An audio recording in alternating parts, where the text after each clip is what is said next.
Hello friend, मी प्रवीण. पुन्हा एकदा तुमचं स्वागत आहे सेल्फ प्रिपेअर फॉर MPSC या यूट्यूब चॅनलवर. जे की आपण आधुनिक भारताचा इतिहास ही सिरीज चालवलेली आहे. या सिरीजचा हा पार्ट 2 आणि पार्ट 1 याआधी अपलोड केलेला आहे आपण आपल्या या यूट्यूब चॅनलवर जाऊन. जर तुम्ही या व्हिडिओ या आधीचा पार्ट 1 बघितला नसेल तर बघून घ्या, म्हणजेच तुम्हाला सिक्वेन्सनुसार बघण्यामध्ये सोपं जाणार. तर आपण महत्त्वाचा टॉपिक जे आहे या पार्ट 2 मध्ये घेणार आहोत आणि इथून पुढे सिक्वेन्सनुसार हा सिरीज पूर्ण करण्याचा प्रयत्न करू. म्हणजेच पूर्ण करू आपण आधुनिक भारताचा इतिहास. आता त्यामधील पार्ट 2 मध्ये आधुनिक शिक्षणाची ओळख आपण बघूया डिटेलमध्ये. आणि यामधून तुम्हाला सांगतो MPSC असो या UPSC यामधून क्वेश्चन तुमचे जाणार नाही याची मी गॅरंटी देतो, कारण की मी यामध्ये काहीच सोडलेलं नाही. माझ्या नोट्स थ्रू तुम्हाला चांगल्या प्रकारे आणि या चार्ट माइंड मॅप थ्रू तुम्हाला समजण्यामध्ये हेल्प होईल. तर व्हिडिओ आपण लेंदी न होता आपण स्टार्ट करूया. आधुनिक भारताचा जे इतिहास आहे त्यामधील आधुनिक शिक्षणाची ओळख.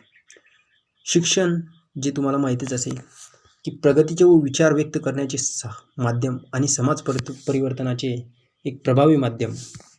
कशाचे? समाज परिवर्तनाची, प्रगतीचे विचार व्यक्त करण्याचे माध्यम आहे.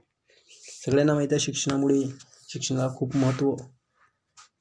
आणि जर बघितलं तर आपलं जे शिक्षण होतं, जे इंग्रज आपल्या भारतामध्ये यायच्या आधी भारतामधील शिक्षण जे होतं ते पारंपरिक पद्धतीचं होतं. तुम्हाला माहीतच आहे, जसे की पारंपरिक पद्धत जशी गुरुकुल टाईप वगैरे सर्व.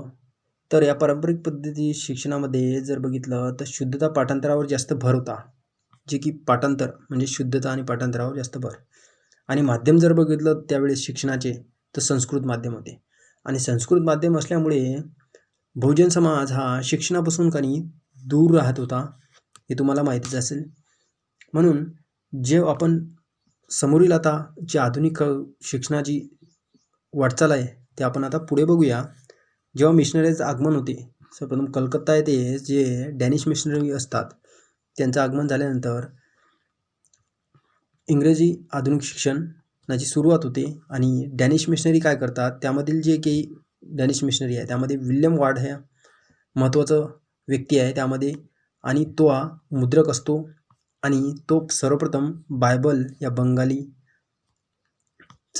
अनुवाद करतो. आणि समोर मार्शमॅन व कॅरे जे आहे हे दोन व्यक्ती बंगाली या भाषेमध्ये विश्वकोश तयार करतात, जे की बंगाली विश्वकोश तयार करतात.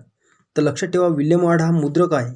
ह्याने काय केलं की बंगाली म्हणजे बायबल आहे याचा बंगाली अनुवाद केला. आणि मार्शमॅन कॅरे, लक्षात ठेवा मार्शमॅन आणि कॅरे याने बंगाली विश्वकोश तयार केला. तर पुढे आपण मिशनरीची जे शाळा आहेत ते आपण सर्वप्रथम कुठे कुठे ओपन केलेल्या आहेत त्यांनी बघू आपण. हे मिशनरी शाळा जर बघितलं तर यांची भाषा जर बघितली, तर माध्यम जर बघितलं तुम्हाला समजत असेल. मिशनरी यांचं माध्यम निश्चितच इंग्लिश माध्यम असेल, इंग्रजी माध्यम असेल.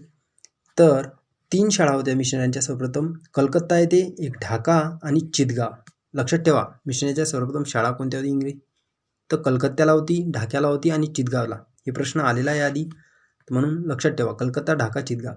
आणि या शाळेच्या माध्यमातून त्यांनी काय केलं मग, तर त्यांनी धर्माचा प्रसार करणे हे या शाळेच्या माध्यमातून त्यांचे उद्दिष्ट ठेवले त्यांनी, की या माध्यमातून आपण धर्माचा प्रसार करू. तुम्हाला मी आधी सांगितलेलंच आहे की जे युरोपियन होते त्यांना पहिलीपासूनच धर्मप्रसार करण्याची आवड होती, त्यामुळेच तर ते इकडे आलेत. तर सुरुवातीला कंपनीची जी भूमिका होती शिक्षणाबद्दल, जी आता ईस्ट इंडिया कंपनी आहे त्यांनी स्थापन केलेली आहे, माहिती आहे तुम्हाला. तर याआधी मी घेतलेलं आहे ती स्थापना मला कमेंटमध्ये कमेंट करून कळवा काय आहे ते. म्हणून जे ईस्ट इंडिया कंपनी होती ती सुरुवातीची भूमिका जी होती शिक्षणाबद्दल उदासीन होती, असणारच, कारण की ती शिक्षणाबद्दल त्यांना तेवढी काही आपुलकी नव्हती. तर ते व्यापाराच्या दृष्टीने आलेले होते, जे काही इंग्रज होते. आणि कंपनी जी होती हे व्यापाराच्या उद्देशाने स्थापन केली होती. पण काही जे होते जे व्यक्ती, तर त्यांना या शिक्षणाच्या माध्यमातून जर आपण काही परिवर्तन केलं या भारतीय लोकांमध्ये, तर आपल्या जे वस्तू आहेत ते वस्तूची मागणी वाढेल. म्हणून त्या कारणाने काही जे होते, जसे की आपण बघितलं तर वॉरेन हेस्टिंग हा व्यक्ती होता की त्याने 1781मध्ये सर्वप्रथम कलकत्ता येथे मदरसा हे स्थापन केला. कुठं? कलकत्ता मदरसा. तर 1781मध्ये डेट लक्षात ठेवा. वॉरन हेस्टिंग्स याने. मग का केला याने स्थापन? याला गरज होती की जे की कंपनी आहे याला नोकर वर्ग तयार करायचे होते कंपनीसाठी आपल्या. तर कंपनीसाठी नोकर वर्ग तयार करायचं, मग आपण चांगलं शिक्षण देऊन चांगले कार्य केले पाहिजे कंपनीत यांनी, म्हणून त्यांना शिक्षण चांगले द्यायचे, म्हणून नोकर वर्ग तयार करायचा. त्या उद्देशाने त्यांनी कलकत्ता येथे मदरसा स्थापन केलेला आहे. समोर जर बघितलं आपण तो व्यक्ती चार्ल्स विल्किन्स याने काय केलं? चार्ल्स विल्किन्सन यांचे नावं बाबा कसे अवघड आहेत. तर गीतेचा अनुवाद केलेला आहे याने, आणि गीतेचा अनुवाद करतो त्यावेळेस त्या गीतेला प्रस्तावना कोण लिहिते? मग वॉरन हेस्टिंग्स. तर वॉरन हेस्टिंग्स या गीतेला प्रस्तावना लिहितो, पण चार्ल्स विल्किन्सन हा गीतेचा अनुवाद करतो. ओके, या गीतेचा अनुवाद करण्यासाठी यांना किती आपले जे मराठी आहे, मराठी भाषेचा आणि संस्कृत भाषेचा अभ्यास करावा लागेल. तुम्हीच विचार करू शकता आपण याबद्दल. तर जोनाथन डक्कन जे आहे, जोनाथन डक्कनने काय केलं? मग बनारस संस्कृत कॉलेज स्थापन केले. काय केले? बनारस जे आहे संस्कृत कॉलेज स्थापन केले बनारसला जोनाथन डक्कन याने. मग बनारस संस्कृत कॉलेज कशासाठी स्थापन केले असेल? त्यांना गरज होती की आता जर आपण काही न्याय देऊ, आणि न्याय देण्यासाठी जर आपल्याला भारताच्या व्यक्तीबद्दल काही न्याय द्यायचा असेल आणि इंग्रज आणि भारत यामध्ये काही न्यायाचं आपण न्याय देऊ या दोघांमध्ये, तर आपल्याला हिंदू आणि मुस्लिम या जे काही आहेत या समाजाबद्दल आपल्याला याचे कायदे कळायला हवे आधी. म्हणून या उद्देशाने बनारस संस्कृत कॉलेज स्थापन केले आणि यामध्ये कॉलेजमध्ये संस्कृत हे शिक्षण शिकू लागले. मग ब्रिटिश न्यायाधीशांना कारण की हिंदू मुस्लिम कायदे कळावे म्हणून त्यांनी बनारस संस्कृत कॉलेज स्थापन केलेलं आहे. आपण सिक्वेन्सनुसार चालत आहे मित्रांनो. तुम्हाला जर हे व्हिडिओ या टाईपच्या नोट्स तुम्हाला वाचण्यामध्ये अडचण जात असेल, तुम्ही स्वतःच्या नोट्स पण या व्हिडिओवरून बनवू शकता. तर बंगाल एशियाटिक सोसायटी जर बघितली तर हिची स्थापना झालेली आहे. बंगाल एशियाटिक सोसायटी स्थापना कोणी केली? विल्यम जोन्स आणि वॉरन हेस्टिंग्स यांनी केली. या दोघांनी बंगाल एशियाटिक सोसायटीची स्थापना केलेली आहे. आणि स्थापना जर बघितली तर मग कशासाठी केली असेल बंगाल एशियाटिक सोसायटी स्थापना? याआधी आपण बघितलेलं आहे की बनारस संस्कृत कॉलेज कशासाठी स्थापन केलं? हिंदू मुस्लिम कायदे ब्रिटिश न्यायाधीशांना न्याय करण्यासाठी कळावे म्हणून, संस्कृत भाषा कळावी, त्याचे न्याय कळावे. वॉरन हेस्टिंग्स 1781 कलकत्ता मदरसा स्थापन केले. का? कारण की कंपनीला नोकर वर्ग मिळावा म्हणून त्यांनी कलकत्ता मदरसा स्थापन केले वॉरन हेस्टिंगने. तर समोर जर बघितलं आपण मग बंगाल एशियाटिक सोसायटी स्थापना जी की विल्यम जोन्स आणि वॉरन हेस्टिंग्स याने स्थापन केली. आणि त्यामुळे प्राचीन भारतीय इतिहास साहित्य जे आहेत, जे आपले प्राचीन भारतीय साहित्य आहे आणि पाश्चात्य साहित्य आहे. मग प्राचीन भारतीय साहित्य कुणाला कळायला पाहिजे? इंग्रजांना कळायला हवे. आणि पाश्चात्य साहित्य जे आहे ते भारतीयांना कळावे. यासाठी बंगाल एशियाटिक सोसायटीची स्थापना केलेली आहे. कारण की यामध्ये प्राचीन भारतीय साहित्याचा अभ्यास करून इंग्रजांना शिक्षण द्यावे त्याबद्दल, आणि पाश्चात्य साहित्याचा अभ्यास करून भारतीयांना शिक्षण द्यावे त्याबद्दल. म्हणजे एकमेकांचे जे साहित्य आहे ते कळायला हवे आणि जेणेकरून न्याय आणि कायदे बनवण्यात सोपं जाणार. तर 1800मध्ये काय झालं? मग लॉर्ड वेलेस्ली जे काय आहे, लॉर्ड वेलेस्ली यांनी 1800मध्ये हिंदू लोकांसाठी फोर्ट विल्यम जे आहे ते विद्यालय स्थापन केलेलं आहे त्यांनी. फोर्ट विल्यम कधी? 1800मध्ये लॉर्ड वेलेस्ली यांनी. लक्षात ठेवा, हिंदू लोकांसाठी फोर्ट विल्यम स्थापन कोणी केले? तर वेलेस्ली यांनी केले, वेलेस्लीने. म्हणून 1849मध्ये मग काय झालं? ड्रिंक वॉटर बेथून आणि ईश्वरचंद्र विद्यासागर यांनी काय केलं की जे काही हिंदू बालिका विद्यालय आहे तर हिंदू बालिका विद्यालय मग यांनी स्थापन केलं. आणि ईश्वरचंद्र विद्यासागर यांना इंग्रज होता ड्रिंक वॉटर बेथून याची सहकार्य मिळाली आणि या दोघांनी 1849मध्ये हिंदू बालिका विद्यालय स्थापन केलेलं आहे. तर 1849मध्ये हिंदू बालिका विद्यालय स्थापन करणारे कोण मग व्यक्ती? टिगिनच एक ड्रिंक वॉटर बेथून आणि त्यामध्ये ईश्वरचंद्र विद्यासागर हे दोन व्यक्ती लक्षात ठेवा. मग जोन्सनं जर बघितलं आपण आधी तर जोन्सने भगवद्गीतेची जे आहे इंग्रजीमध्ये अनुवाद केला त्यांनी. आणि का? कारण की न्यायाधीश त्यावेळेस जोन्स होता आणि जोन्सची न्यायाधीशपदी नियुक्ती झाल्यानंतर त्याला काय होतं की जे काही भारतीयांचे कायदे होते, हिंदू मुस्लिम कायदे, हे समजण्यामध्ये अडचण जात होती आणि त्याबद्दल इंग्रज आणि भारतीय यामध्ये जर न्याय करायचा असेल तर त्यांना अडचण जात होती. त्यामुळे जे जोन्स होता त्यांनी खूप स्ट्रगल केली खूप ब्राह्मणांजवळ गेला आणि प्रत्येक ब्राह्मणाला विचारायचा, मला संस्कृत शिकायची आहे, त्यासाठी मला मदत करा. पण भरपूर ब्राह्मणांनी नकार दिला. पण एका ब्राह्मणांनी काही शर्त ठेवून त्याला शिकवण्यास मान्य केले. त्यावेळेस जेवढा त्याने संस्कृत भाषेचे शिक्षण घेतले, तेवढं शिक्षण घेतल्यानंतर तुम्ही समजू शकता की त्याने हिंदू देवतावर इंग्रजी स्तोत्र लिहिली. तर एवढी स्ट्रगल त्यांनी केली. म्हणजे मागे येणारे नव्हते ते इंग्रज. त्यांना प्रयत्नावर विश्वास होता. म्हणजेच आपण जसं म्हणू शकतो की प्रयत्नार्थी परमेश्वर असाच आहे. तर जोन्स जे आहे, तर यांनी भारतीय वनस्पतीशास्त्राचा अभ्यास केला, जे की आपण न्यायाधीश झालेला आहे. न्यायाधीश जोन्स याने भगवद्गीतेचा इंग्रजीमध्ये अनुवाद तर केलाच, पण त्याने भारतीय वनस्पतीशास्त्रावर पण अभ्यास केला. म्हणजे यांनी सायन्सचे पार्ट पण काही सोडले नाही आपल्या भारतीय संस्कृतीमध्ये. तर त्याने 2 ग्रंथ असे बॉटनिकल यावर वनस्पतीवर यांनी लिहिलेले आहेत. तर आपल्याला इथून प्रश्न येऊ शकतो की जोन्स यांनी वनस्पतीशास्त्राचा अभ्यास केला की नाही. तर खरोखर यांनी वनस्पतीशास्त्राचा अभ्यास केला जोन्सने. आता आपण पुढे जाऊया बंगालमधील शिक्षण यावर. बंगालमध्ये शिक्षण मग कसं उभरलं. राजाराम मोहन राय जे आहे, यांच्या प्रेरणेने काय झालं की इंग्रजी शाळा 1822 कलकत्ता येथे स्थापन झाली.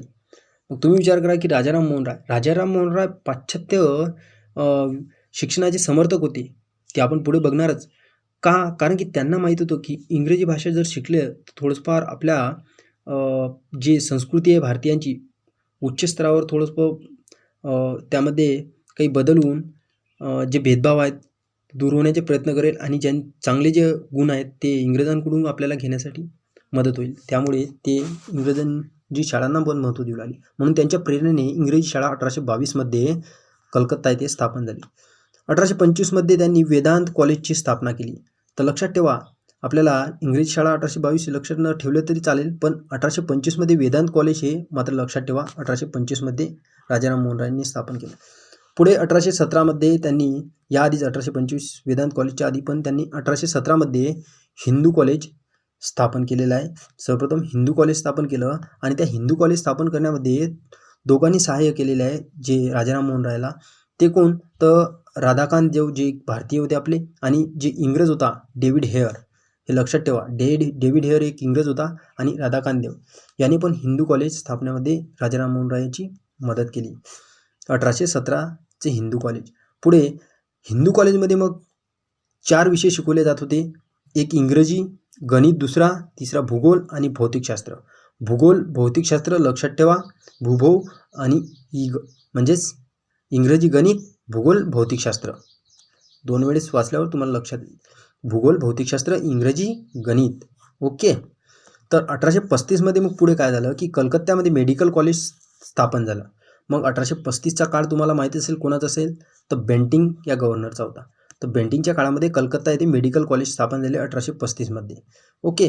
तर ब्रिटिश काळातील शिक्षण जर बघितलं आपण आता यादी बंगालमधील शिक्षण बघितलं, आता ब्रिटिश काळातील शिक्षण बघितलं. तर ब्रिटिश काळातील शिक्षण, आता आपल्या भारतामध्ये त्यांनी त्या ब्रिटिश काळामध्ये शिक्षण जर बघितलं, त्या शिक्षणामध्ये कसं होतं की शिक्षणाचे माध्यम कोणते असावे यावरून भरपूर वाद झाला.